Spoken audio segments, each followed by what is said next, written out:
Contoh mungkin pernah disebutkan dalam sebuah riwayat Nabi kita SAW meminta berbekam saat beliau lagi ihram, sudah lagi umroh seperti itu. Lalu beliau mengatakan dalam sebuah hadis, saat itu kepalaku pusing, ya kepalaku pusing dan aku meminta berbekam di kepalaku, ya seperti itu. Jadi titik-titiknya ada. Dari mulai puncak kepala, kemudian di leher, ada di bahu, ada di pinggang, ya, ada di kaki, ada semua, ya. Dan titik-titik ini ternyata subhanallah adalah titik-titik yang memang sudah ada bukan penelitian, tapi memang secara kaidah-kaidah tubuh manusia itu titik-titik simpul kalau kita bilang. Ya. Bahkan waktunya pun Nabi kita SAW menjelaskan, waktu bekam itu paling baik kapan? Ya, Nabi menjelaskan kalau teman-teman yang pernah membaca hadis tentang hadis puasa Ayyamul Bid. Jadi puasa Ayyamul Bid itu kan pada tanggal 13, 14 dan 15. Namun setelahnya Nabi menjelaskan bahwa ternyata berbekam pada tanggal 17 atau 19 atau 21 setiap tanggalan Islam, ya. Itu subhanallah kata Nabi kita sallallahu alaihi wasallam itu menyembuhkan penyakit.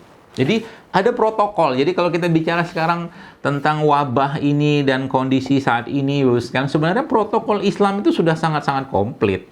Urusan tentang menjaga imunitas, ya, urusan tentang menjaga kekebalan tubuh kita itu semuanya ada dalam syariat yang Allah perintahkan dan dicontohkan oleh baginda Nabi SAW. Nggak perlu cemas sebenarnya.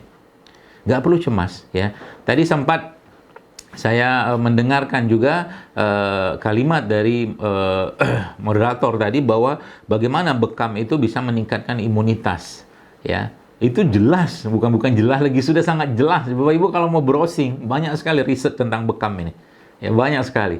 Ya, Anda mau imunitas apa? Bahkan subhanallah, salah satu riset bahkan dilakukan oleh teman kita di Indonesia itu menjelaskan bahwa bekam ini, ibu-ibu bapak sekalian, itu bahkan subhanallah, masya Allah, ini kuasa Allah, ya, itu bahkan bisa meningkatkan sel-sel imun, yang sel-sel imun nanti saya ceritakan bagaimana mekanismenya.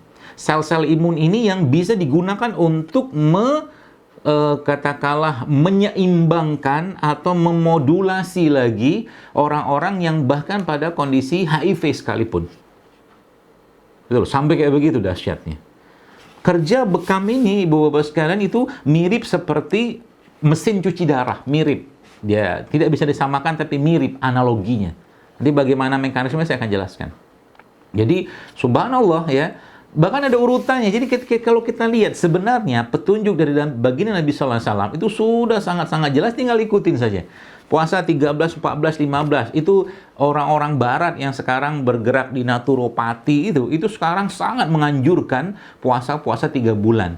Ya, bahkan yang sekarang kita lagi tren-tren, saya sempat posting juga di IG saya itu tentang proning position. Jadi orang sujud itu kan sebenarnya dasar Al-Quran ada. Allah jelaskan apa? Allah katakan ista'inu bisabri wassalah.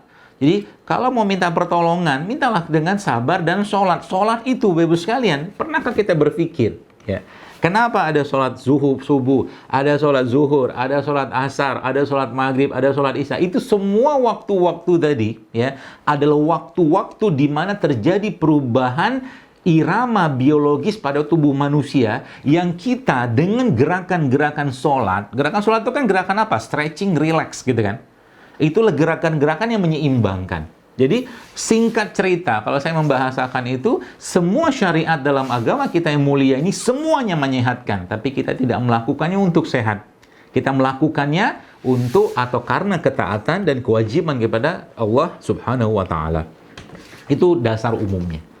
Ya, jadi ada tadi keutamaannya, ya. Jadi kalau ada keutamaannya, maka kita minta janji kepada Allah. Kita minta kepada Allah bagaimana apa janji Allah tadi. Jadi katakan Nabi menjelaskan bahwa berbekam pada tanggal 17, 19 atau 21 menyembuhkan penyakit, maka tagih pada Allah. Ketika berbekam bukan cuma sekedar berbekam, tapi subhanallah, ya, kita minta pada Allah agar disembuhkan dari segala penyakit dengan bekam tadi, dengan jalan sunnah ini, ya, sunnah Rasulullah sallallahu alaihi wasallam ini. Baik. Kemudian waktu yang terbaik kalau kita bicara tentang waktu. Nabi kita SAW memang tidak menjelaskan. Saya belum mendapatkan hadis sejauh ini, ya, yang menjelaskan kapan waktu secara jamnya yang terbaik. Tapi memang para ilmuwan-ilmuwan atau ulama-ulama Islam itu menjelaskan bahwa memang waktu berbekam paling baik itu adalah pada saat jantung lagi puncak-puncak panasnya. Ya, berbekam terbaik itu adalah saat jantung lagi puncak-puncak panasnya, yaitu pada tengah hari, yang kita kenal dengan, kalau kita biasa dicontohkan atau mungkin disunahkan Nabi SAW adalah qailullah, ya. Jadi atau tidur siang, tidur sempit gitu kan, seperti itu. Jadi waktu berbekam itu memang paling bagusnya adalah waktu siang, ya.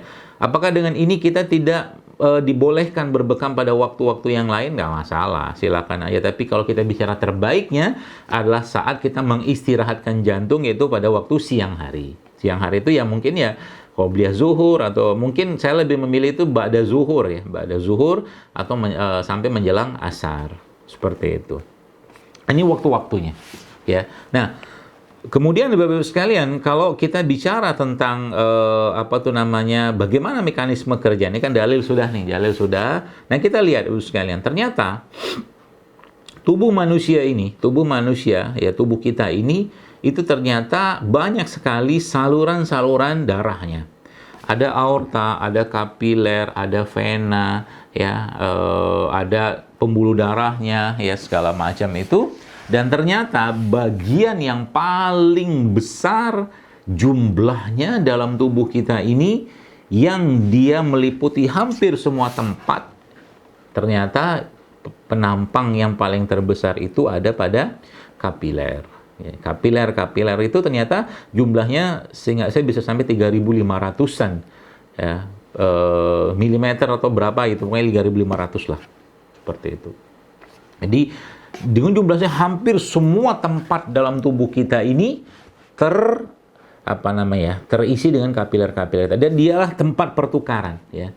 Kalau darahnya katakanlah kental, kalau darahnya mampet, mampet itu maksudnya nggak cair, atau nggak cair itu banyak toksinnya, maka di kapiler-kapiler tadi itulah penumpukan itu terjadi. Ya, di kapiler-kapiler itulah penumpukan itu terjadi, sehingga apa yang terjadi? Ya, nyumbat di situ. Ya. Nah, itu dasarnya. Kita bicara mekanismenya. Ya, kemudian artinya Bapak Ibu sekalian, kalau tempat itu diakses, ya, maka otomatis ibarat kata ginilah. Mungkin kita bicara tentang satu rumah, yang rumah itu ada saluran-salurannya, ya. Dan Anda sekarang membersihkan bagian yang paling kecil dari rumah tadi untuk membersihkan rumah tadi. Apa akibatnya? Ya, otomatis dengan begitu banyaknya saluran-saluran di rumah tadi yang kecil-kecil dibersihkan, itu subhanallah, maka saluran dalam rumah itu otomatis akan lancar kembali. Nah, sama kayak tubuh kita ini. Jadi ketika kapiler itu dibersihkan, ketika kapiler itu katakanlah dipompa, kan cupping, disuction gitu kan, maka yang terjadi adalah dia membersihkan bagian-bagian pada simpul-simpul persimpangan, yaitu pada titik-titik yang sebenarnya ada pada petunjuk Nabi kita alaihi salatu wassalam. Yang pertama ada pada puncak kepala. Ya, puncak kepala, ya, ala ra'sun, ya, di sini semua bagian kepala ini, ya, itu bisa dibekam. Kemudian yang kedua ada pada daerah leher sini, daerah leher. Yang ketiga ada pada bahu, ya, bahu. Yang keempat ada pada pinggang, ya. Ada beberapa hadisnya memang dhaif, tapi saya tetap cantumkan saja, dan teman-teman bisa nanti lihat itunya, titik-titik. Bahkan di PBI, di organisasi kami ini, kami merangkum kembali kitab-kitab para ulama untuk melihat titik-titik yang dicontohkan oleh baginda Nabi sallallahu alaihi wasallam, sampai titik yang ada pada punggung kaki, ya, punggung kaki. Seperti itu, titik-titik itu. Jadi sebenarnya apa yang terjadi saat orang itu berbekam? Ini yang menarik, Ibu sekalian. Jadi subhanallah, ternyata ketika orang berbekam itu, yang pertama, jangan pernah berpikir bahwa bekam itu akan menurunkan hemoglobin atau kadar darah dalam tubuh kita. Justru malah secara mekanisme fisiologisnya, justru malah bekam itu sebenarnya akan memperbaiki atau meningkatkan hemoglobin atau kadar darah dalam tubuh kita. Secara mekanismenya, ya. Ya, meskipun kita pada orang-orang yang anemia, memang kita tidak menyarankan untuk berbekam dalam jumlah yang cukup banyak, karena bukan masalah keluar darahnya, tapi proses perlukaan, proses inflamasi yang terjadi pada proses pembekaman itu memerlukan energi yang kalau dia bisa support dengan kondisi badannya ya alhamdulillah, tapi kalau tidak bisa ngedrop dia. Jadi bukan masalah di HB-nya ya.